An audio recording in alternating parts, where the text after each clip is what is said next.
اعوذ باللہ من الشیطان الرجیم بسم اللہ الرحمن الرحیم ومن اظلم ممن منع مساجد اللہ ان یذکر فیہا اسمہ وسعی فی خرابها اولئک ما کان لهم ان يدخلوها الا خائفین لهم فی الدنیا خزی ولهم فی الآخرۃ عذاب عظیم۔ صدق اللہ العظیم۔ محترم معزز سامعین، یہاں سے اللہ رب العزت اپنے گھروں کی، مسجدوں کی عظمت بیان فرما رہی ہیں، اور جو لوگ مساجد میں لوگوں کو داخل ہونے سے روکتے ہیں، اعمال صالحہ کرنے سے روکتے ہیں، عبادات سے روکتے ہیں، ان کو ظالم کہا گیا اور دنیا اور آخرت میں ذلت اور رسوائی کی سزا ان کے لیے بتائی گئی ہے۔ فرمایا ومن اظلم ممن منع مساجد اللہ، اس سے بڑا ظالم کون ہوگا جو لوگوں کو اللہ کی مسجدوں سے روکتا ہے، اس بات سے ان یذکر فیہا اسمہ، کہ مسجدوں میں اللہ کے نام کے تذکرے ہوں، اللہ کا نام کا آوازہ ہو، اللہ کا نام لینے سے، اللہ کی عبادت کرنے سے لوگوں کو روکتا ہے، تو فرمایا اس سے بڑا ظالم کون ہو۔ آیت طیبہ میں یہ بات بتائی جا رہی ہے کہ سب سے بڑا ظالم تر، خبیث تر وہ شخص ہے جو لوگوں کو مسجدوں سے روکتا ہے، اللہ کے ذکر کرنے سے، عبادات کرنے سے۔ اس کی موٹی سی مثال مشرکین مکہ تھے، جنہوں نے صحابہ کرام کو مسجد الحرام میں عبادت کرنے سے روک دیا تھا۔ اسی طریقے سے حضور علیہ الصلوۃ اور صحابہ جب عمرہ کرنے کی غرض سے مدینہ طیبہ سے مکہ مکرمہ آئے تو اس وقت بھی انہوں نے روک دیا۔ ہر دور کے اندر جو اہل ایمان ہوئے، ان کے بالمقابل جو کافر تھے اور لوگوں کو مسجدوں سے روکتے تھے، ظلم و ستم کرتے تھے، تو اللہ تعالیٰ نے فرمایا یہ سب سے بڑا ظلم ہے۔ دوسری بات فرمایا وسعی فی خرابہا، اور مسجدوں کو ویران کرنے کی کوشش کرتا ہے جو شخص، وہ بھی سب سے بڑا ظالم ہے۔ لوگوں کو مسجد میں ذکر کرنے سے، عبادت کرنے سے روکنے والا، اور مسجدوں کو ویران کرنے کی کوشش کرنے والا، وہ بھی سب سے بڑا ظالم ہے۔ اب مسجدوں کو ویران کرنے کی کوشش یہ ہے کہ بنی ہوئی مسجد ہی گرا دی جائے۔ یہ کافر کرتے تھے، آج کل مسلمان بھی یہی کام کر رہے ہیں، آئین اور قانون کا سہارا لے کر۔ دوسری صورت مسجد کی ویرانی کی یہ ہوتی ہے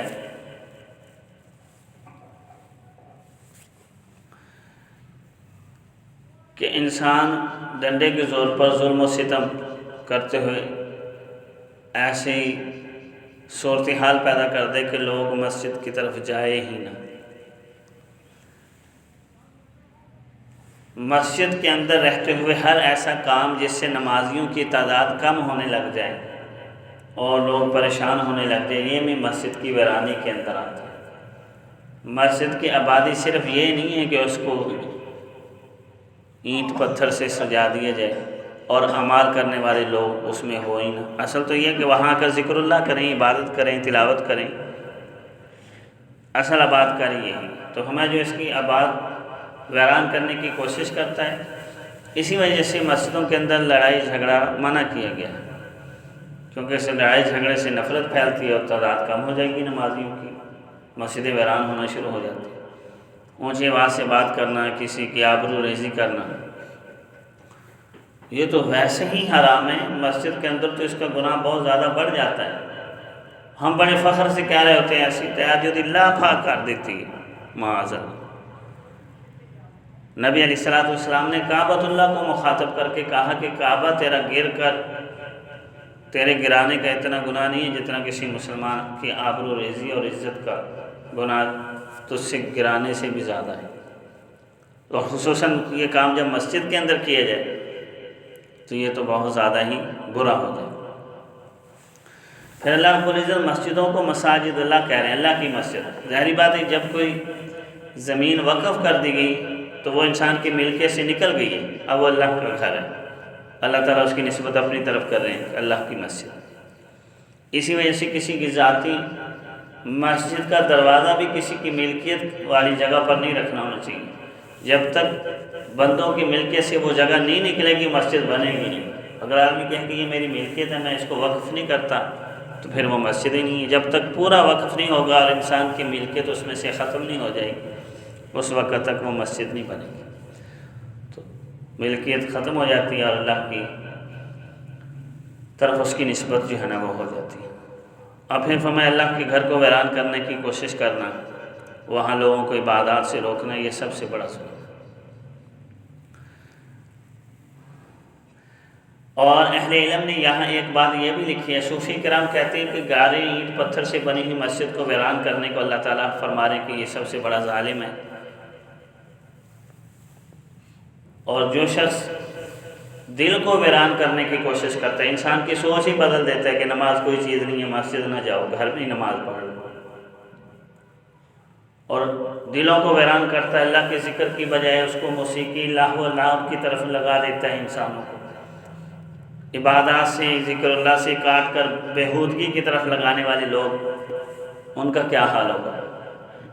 اینٹ گارے سے بنی ہوئی مسجد کی اتنی بڑی تعظیم ہے، تو جہاں اللہ کا ذکر کا جو اصل مرکز ہے دل، اس کو ویران کر دینا اور دل سے احکامات الہیہ اور عبادت الہیہ اور ذکر اللہ کی عظمت ہی ختم کر دینا اور اس کو اللہ و لہو بےہودگی کی طرف دلوں کو لگا دینا، ایسے شخص بہت بڑے ظالم ہیں۔ اور آج ہم اسی کا شکار ہیں۔ بہت سارے آپ کو ایسے نام نہاد مذہبی اسکالر مل جائیں گے جو مسجدوں کی عظمت ہی سرے سے لوگوں کے ذہنوں سے ختم کر دیں گے، جماعت کی کوئی ضرورت ہی نہیں، جماعت کی ضرورت نہیں تو مسجد کس لیے بنائے گی، اذان کیوں ہوتی ہے یہاں۔ اور کہتے ہیں جی اللہ تعالیٰ نے نماز کا حکم دیا ہے، جماعت کا حکم نہیں دیا ہے، یہ دیکھیں ایسے پاگل ہیں۔ تو ایک خاص سوچ کے تحت پھر تلاوت سے بھی اسی طریقے سے، ذکر سے بھی اسی طریقے سے دور کرنے کی کوشش کرتے۔ نظریاتی طور پر بے دین کر دینا کسی شخص کو، یہ بھی ایسے ہی ہے جیسے اس کے دل کو ویران کر دیا اللہ کی ذکر سے، اور وہاں شیطان کو آباد کرنے کی کوششیں ہو رہی ہیں، تو اس سے بڑا ظالم کون ہوگا۔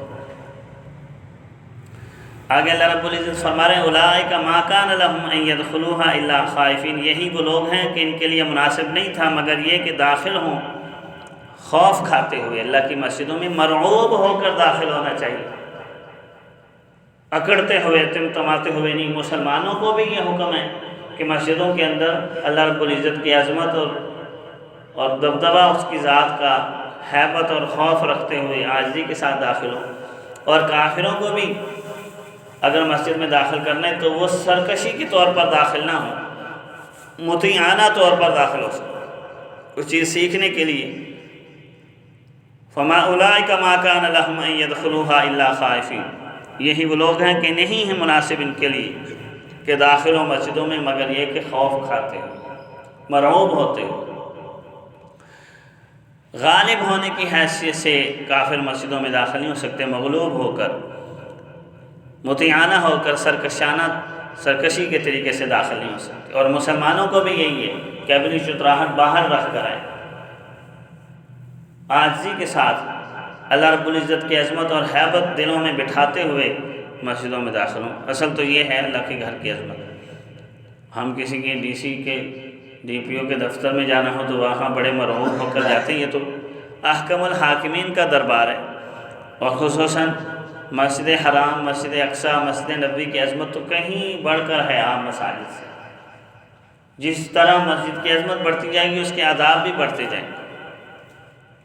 اور آج کل یہ کام یہودی کر رہے ہیں، اور یہودیوں کے پروردہ اور ان سے متاثر وہی آگے پروپیگنڈا مسلمانوں کے اندر شروع کیا جا رہا ہے۔